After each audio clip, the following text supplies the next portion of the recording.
And welcome back, my co-host for the hour, Julio Rivera. He is with me, and we are pleased to welcome in now Dr. Zuhdi Jasser.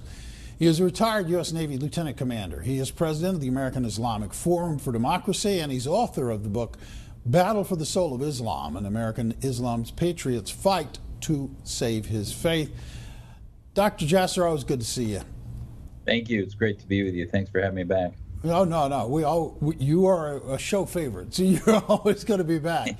Zuhdi, I want to start with the Pacific Fleet. I don't know if many viewers understand, there have been 4 ships that have had accidents this year alone. A ship ran aground in January. Another ship ran into a fishing vessel in May. And then we have the 2 more well-noted things with the USS Fitzgerald that was rammed, and then just recently the John S. McCain having an encounter with an oil tanker off the coast of Singapore. 4, which has understandably caused the Naval Command to shut down the fleet and order an investigation into what is going on. In all of your time, sir, do you recall any time, any period like this in naval history? I really don't. I was in 11 years, and I served on the USS El Paso for a couple of years and got my surface pin. And as part of getting the surface pin as a doc, you spend a lot of time with navigation. And at the time in 92 to 94, when I was on, we went to Somalia. It was all done by terrain navigation on paper. And even with that limitation and no technology really to have GPS, et cetera, that was used, we were just starting to use satellite phones at the time. I don't remember any ships going aground, let alone having all the different accidents, which makes you think one of 2 things. We at the time used to deploy 6 to 9 months every 24 months. Now our sons and daughters are deploying 14 to 16 months sometimes every 24 months. So part of it may be fatigue, part of it may be poor training. Part of it, you have to think, maybe technology problem, which is they're relying so much on technology that the old skill sets, it's like me as a physician today. The new trainees coming out are so used to technology, they can't even use a stethoscope like we were trained to 20, 30 years ago. So I think that might be part of the problem, which we really need to figure this out quick. Yeah. Dr. Jasser, do you think that maybe this has something to do with sabotage, maybe that this is some type of cyber hacking attack that's being carried out by another country trying to hurt us? Well, that could certainly be part of it, which is, the subtle form of hacking is to screw up messages so that they get false information. Now, I would hope that our intelligence operations can protect and our firewalls protect that type of thing.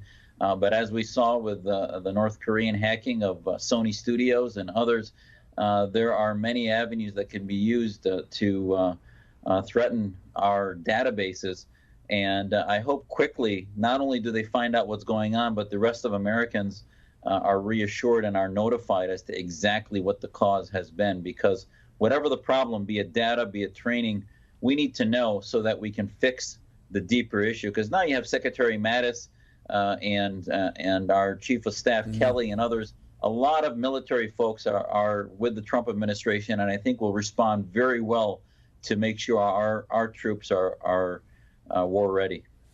Well, speaking of war ready, we had a big change in policy last night, and let's talk about this for a little bit. The president came out and made a number of adjustments, if you will, to our past policy now, I guess, in Afghanistan. I'm curious about your reaction to what the president had to say. Well, I think it was a welcome change in that we've had 8 years of a president that was having our troops serve in Afghanistan with both hands tied behind their back, and unfortunately not giving them the room they needed to not only stay safe, but try to maintain the mission. I don't say complete the mission, because this is one of the things I think was missing from the speech yesterday, is by focusing on the military, we sort of assume that this is a military problem with a military solution. Certainly, the military solution needs to be given full reign to complete itself, but the bigger issue is a global one that we can talk about here. But I think ultimately, however many troops he wasn't going to say, the president wasn't going to see how many, but 4,000 or 5,000 to do better training, to maintain stability. We've kept troops in Korea, Japan, Germany. It is mind-boggling to think that we can somehow remove troops, and yet you have the Russias of the world that are arming the Taliban. You have as he mentioned last night, he was great that he called out Pakistan. One of the reasons we've continued to fail is because the Pakistanis have continued to feed and fuel the Taliban. So I think he called out, and the relationship with India, I think, is very important to balance off the toxicity of the Pakistani influence in Afghanistan. So I heard a number of things in the speech last night that I think should be very reassuring to the American public that we will do things better and safer in Afghanistan. But what I didn't hear is the ideological battle that is the big problem that really we haven't even yet begun to confront from the president's perspective. Exactly, and it's not one that's going to be going away anytime soon. But one of the things that people made a big deal about today was the amount of money that has been spent on wars in military operations in Afghanistan. The estimates were coming in at somewhere around $2 trillion for just Afghanistan. Now, you made mention previously that you felt that our troops were out there kind of with their hands tied behind their back under Barack Obama. Now, do you think that with a new military strategy, we can accomplish more in a more efficient manner, spending less money with the Trump strategy? I think that's very true. A lot of times the discussion of money spent is done in a vacuum because you have a fixed amount that we spend in order to keep our troops in action, and then you have the extra amount that you would add on to that related to a conflict.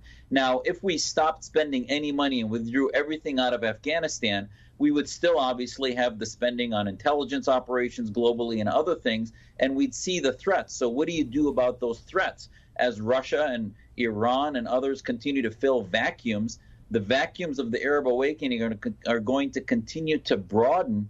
And in America's absence, not that there's military solutions there, but at least the presence, every soldier I've talked to in Iraq said that the vacuum that we left out of Iraq caused ISIS to have the space to fill. And look at how much that's cost us now with national security in the West, trying to stop the threat of ISIS, etc.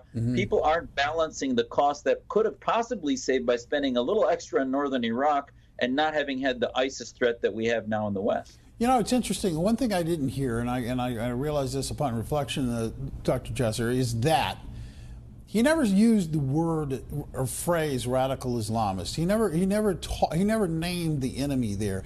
And I'm wondering if that's what you mean when you talk about the ideological battle that needs to be done. Is that what you mean when you're talking about that? Absolutely. The speech last night, and this is, I think it's fair criticism because the president ran on a platform of building a commission on radical Islam, which we have yet to hear him talk about. Yesterday's speech was a McMaster-Kelly speech about military strategy in Afghanistan. But talking military when it comes to the Taliban, to ISIS and others, is like talking about, getting the police out to stop a drunk driver and taking him back to the bar. At the end of the day, what is the toxin? The toxin and the intoxicant is political Islam, the Islamic State mentality. So the Islamic Republic of Pakistan, of Iran, the Wahhabis of Saudi Arabia, these ideologies aren't going anywhere in any time soon. And ultimately, we need a president's strategy, a Trump doctrine, which we're starting to understand, which I don't even know what it is yet. But what is a Trump doctrine?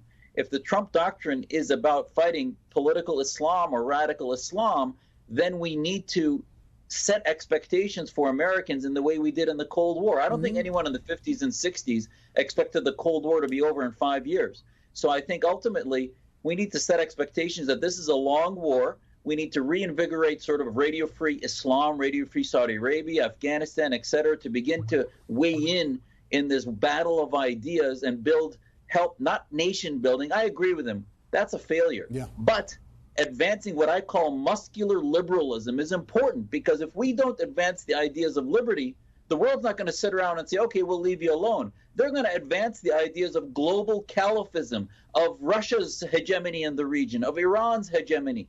Those power forces are going to fill those vacuums and then ultimately come to threaten us unless we push forth the countervailing ideas which are about liberty and freedom.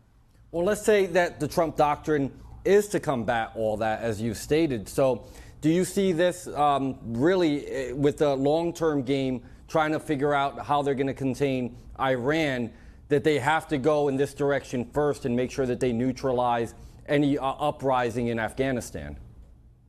Absolutely. I think there's two ways to play this out. One is the war games, which is containment of Iran.